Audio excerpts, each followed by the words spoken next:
آج فرسودہ مغربی جمہوری دور میں امت مسلمہ شدید فکری اور سیاسی انتشار کا شکار ہے، جس نے وہ بھائی چارے کی بنیادیں کمزور کر دی ہیں جو کبھی مسلمانوں کو ایک جسم کی مانند جوڑتی تھیں۔ قومی مفادات نے مشترکہ غم و درد کو پس منظر میں دھکیل دیا، سیاسی ترجیحات نے نظریاتی وحدت کو متزلزل کر دیا اور گروہ بندی نے اجتماعی سوچ کو بکھیر کر رکھ دیا ہے۔ نتیجتاً ریاستیں اپنی قومی پالیسیوں اور معاشی مفادات تک محدود ہو گئی ہیں، جبکہ افراد نے ذاتی مفاد کو امت کی بھلائی پر ترجیح دینا شروع کر دیا ہے۔ اسی بکھراؤ کے سبب فلسطین کے آنسو، کشمیر کی فریاد اور شام، یمن و عراق کی تباہی کے باوجود امت مجموعی طور پر بے بسی، سرد مہری اور کمزوری کی تصویر پیش کر رہی ہے۔ اللہ تعالیٰ فرماتے ہیں، بے شک مومن آپس میں بھائی ہیں۔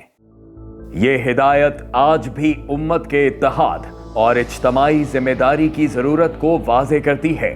بھائی کے دکھ کو محسوس نہ کرنا ایمان کی کمزوری کی علامت ہے، کیونکہ ایمان صرف عبادت تک محدود نہیں بلکہ امت کی خیر خواہی، غم خواری اور اجتماعی ذمہ داری بھی ہے۔ اگر مسلمان حقیقی ایمان کے ساتھ اپنے ارد گرد کے مسائل پر نظر ڈالیں تو وہ نہ صرف انسانیت کے غم کو محسوس کریں گے بلکہ امت کی طاقت کو دوبارہ زندہ بھی کر سکیں گے۔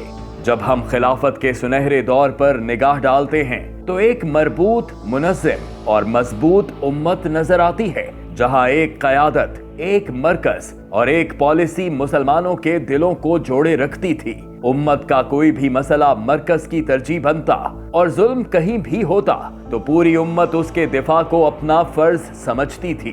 اگر امت دوبارہ اپنا کھویا ہوا مقام حاصل کرنا چاہتی ہے تو ہمیں فرسودہ جمہوری انتشار سے نکل کر اللہ کے نظام یعنی نظام خلافت کا نفاذ کرنا ہوگا۔